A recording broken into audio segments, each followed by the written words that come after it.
Hi guys, welcome to Learn with W3Schools, and today this is going to be very interesting. We're going to talk about something called if-else, which actually is the brain of programming. This is where the logic comes into play and decision making comes into play whenever we talk about programming. So today we're going to talk about if-else. If you're following along, we have already covered all these previous topics of Java programming using W3Schools website. If you just reached here, I would recommend go back, follow the series for this entire Java programming beginners course using W3Schools website. This will cover all the major concepts for you and then put you up to the mark for this today's session, which is again if-else programming language. So we're going to talk about if and else, how we use them, and then coming sessions we're going to develop into all of these major concepts, how we use else if, shorthand if else, and so on and so forth. So again, as usual, please do subscribe. We need the subscription, helps the channel a lot. Let me know in the comments what exactly you're learning, which point you are, how many topics you have already covered, any problem, any issue, any confusion, anything missing that you need to understand. Let me know in the comments and we can redo the video. Okay, so without further ado, let's begin understanding how if-else works inside Java. Now, this is where the real logic of programming comes into play. The if and else are basically primarily responsible for the logic, and by logic we mean decision making. Okay, making decision based on certain conditions, certain values, certain input, certain parameter. This is where our programming makes more sense. So we give it some values and we want them to make decision, and we do that decision by using if else in programming, and in Java specifically using if else as well. Okay, so if you are into programming from C++, we have already covered this. You can check out the video. I will post a link in the description. You can check that out as well. But same thing here in Java as well. Now, we have been talking about expressions, and you already know that Java supports the usual logical conditions from mathematics, such as a less than b, a is less than equal to b, a is greater than b, a is greater than equal to b, a is equal to b, and a is not equal to b. All these are what we call logical conditions and or simply logical expressions or conditional expressions, no matter how you want to rephrase them. But here's what the key thing to understand is understanding how we use if, else if, and switch statements. Okay, so now what exactly is an if? If statement is used to specify a block of Java code to be executed if the condition is true. So whatever we write in this condition is basically the expression similar to these things. So any of these expressions, when we write, remember we have said that this will return a boolean, which basically means true and false. So basically this condition requires requires a boolean value. If requires a boolean value. So whenever the condition becomes true, the value becomes true, the boolean is true, the block of code that supersedes will be executed. Similarly, if if else, do please note that if is in lowercase. Okay, so if uppercase, this will generate an error. Again, we have talked about this. Java is case sensitive, so you have to be very specific with that. If is a keyword in Java, so you cannot use if as a variable name or a class name or a function name. Okay. In the example below, we will test the values. So for example, we have if 20 greater than 18. Now what we have written here, again, an expression, okay, a logical expression which evaluates a certain condition, meaning that is 20 greater than 18. Now, as we said, this is a logical expression. The answer of this is a Boolean value. So if I run this condition, if I test this code, the answer is 20 is greater than 18, because if this condition becomes true, this block of code gets executed. Okay, so system.out.println, and then this code gets executed.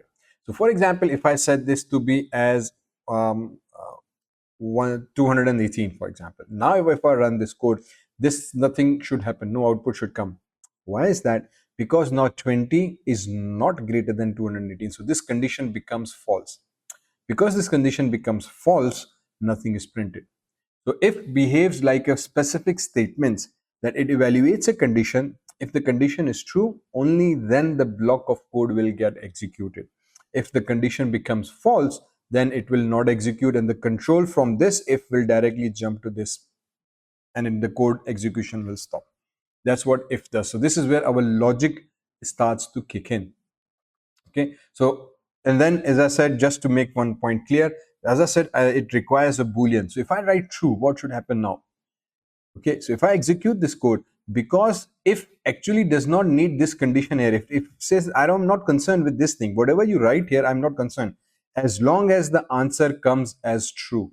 So if actually requires a boolean Okay, if actually needs a Boolean value, either true or false. And in order to generate that Boolean value, we need these logical operators. So this is why we use these expressions, because only through these expressions we can generate a conditional Boolean expressions, or Boolean value, sorry. Using these expressions, we can generate the conditional, means depending on condition, the value is either true or false. We can generate that Boolean value. So that's why we commonly see that if requires a condition. Actually, in my understanding, if doesn't require a condition, it requires a Boolean value. And to generate that Boolean value, we need a condition. So this again has its own understanding, but in my case, I would write more appropriately, the syntax would be a Boolean value, either true or false. If true, block gets executed. If false, it becomes ignored completely.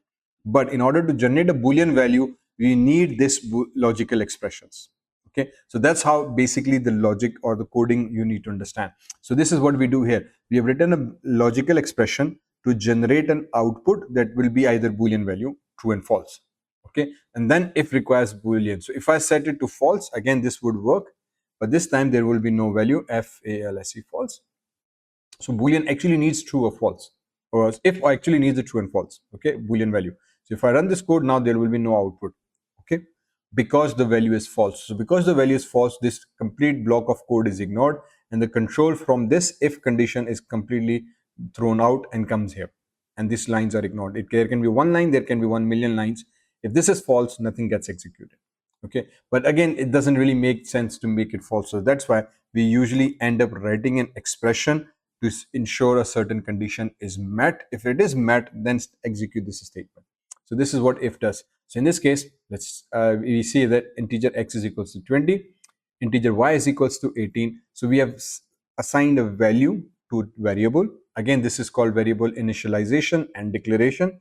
So we declared two variables, integer x and y. So we say is x, if x is greater than y, then execute this block of code. If not, do not do anything. So if you execute this code, now we get yes, x is greater than y. And then again, this reciprocates. If I say less than, if I run the condition, now because the condition becomes false, nothing will be printed out. Okay, so this is what if else does for us. Then we come to else, next topic.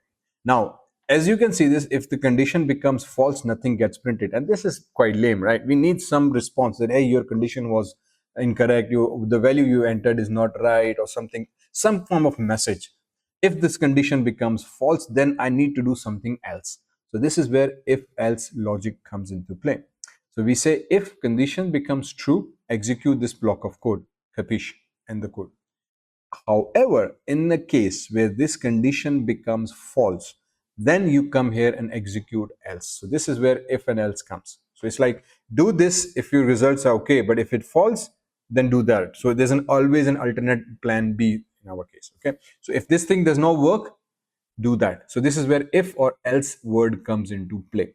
So else again also has a block of code. Again, technically speaking, let me just say that if I have else here, so I would write else and then again block of code. Now sometimes in books it's written the block of code, but you can go away without a block of code. In Java, the standard rule is that if it's a single line of code, you don't need to write a block of code. So if x is less than equals to y, condition becomes false, execute system.out.println.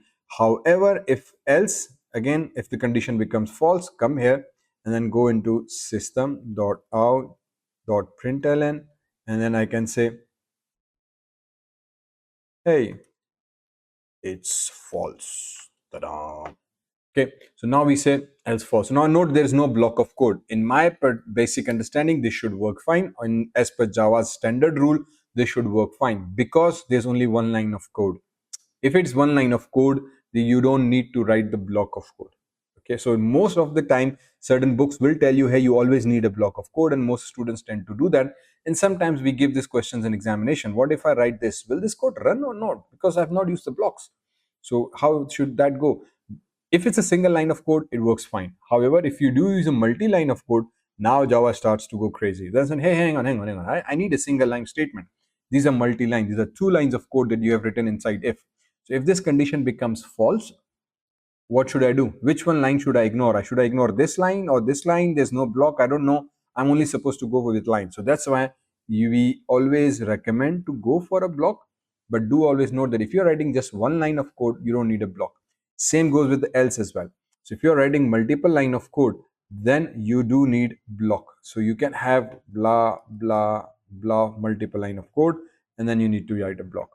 So always do keep in mind. Now you note that there are multiple blocks coming up and we need to keep a track of it. And so that's why it's always a good programming practice to give a comment. So end of, for example, class. So I know what's happening here and I can say end of main. So I know what's happening here. And then I can say, for example, end of else. So I know exactly what's happening here. And I can say end of if. So I know. And as you start to do coding, you would really appreciate these small comments, because you will end up using hundreds of blocks, whether being function blocks, code class blocks, method blocks, and then there's so many blocks: if else blocks, while blocks, loop blocks. This block of code are always there. Leaving this comment down will actually help you out in understanding the code. So just a pro tip. Okay, so now coming back to our else. So this is what basically else does. So in this case, if the condition becomes false, the else get executed. If the condition is true, the else is again completely ignored. Simple as that. So this is what if else does. So in the above example, time 20 is greater than 18, so the condition is false. Because of this, we move on to the else conditions. So because time is supposed to be 20, it says less than 18. Because this is false, it's completely ignored. Okay. All right, guys. So if else, this concludes today's session. Hopefully you understand now that what exactly if a statement is and how we use them and how we use if else statements together. And we'll start practicing more about these programs. We're going to delve a little bit more into it in the next session, understand how we use more complex forms of if else. So up till next session, please do subscribe, hit that bell icon so you receive the next video's notification. Don't forget to watch it. Let me know in the comments if you have completed today's session and how you found today's video. See you in the next video. This is Dr. Zeeshan signing off.